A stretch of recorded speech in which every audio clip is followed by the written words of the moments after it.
Thank you very much, guys, and thank you, Larry.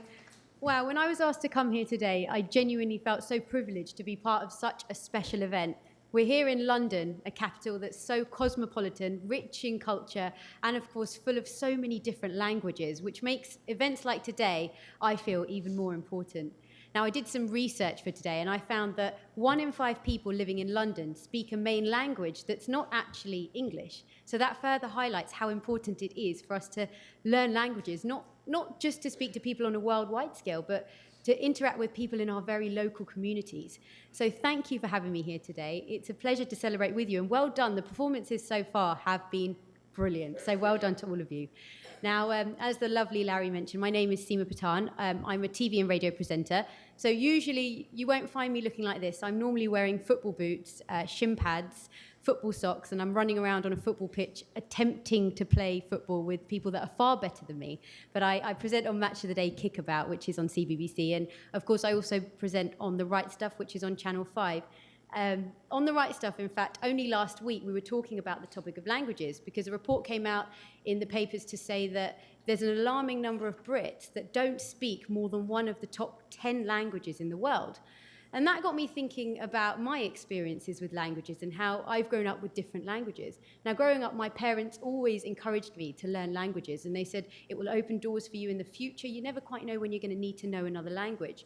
Now, I grew up in an Indian family. My mum speaks a language called Kutchi, and she speaks Kutchi to her parents and her family. And my father speaks a language called Marathi, which is very, very different. Both Indian languages, but that's a very different language, and he speaks to his family in Marathi.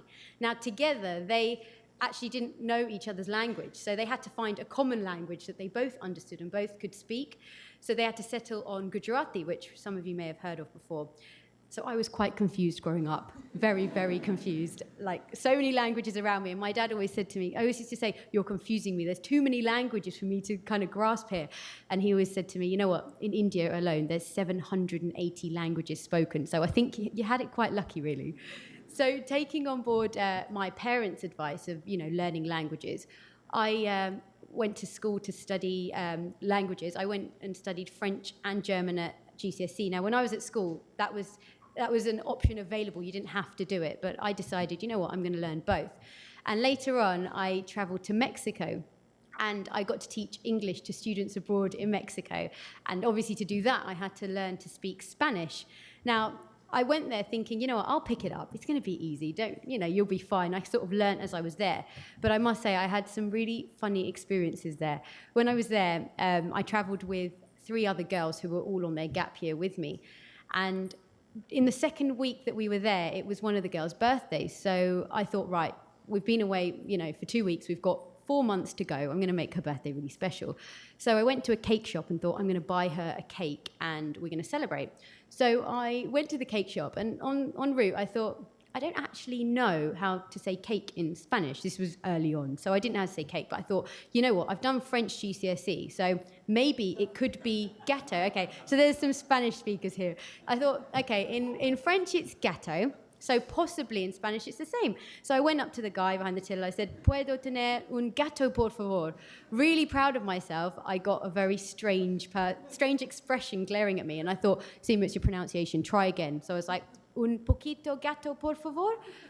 Very odd look back. So I thought, right, this isn't going anywhere. I'm going to go back to the Mexican family I was living with. I spoke to them and said, you know what, this is what I said, but he looked really blank. He didn't have any expression on his face. What did I do?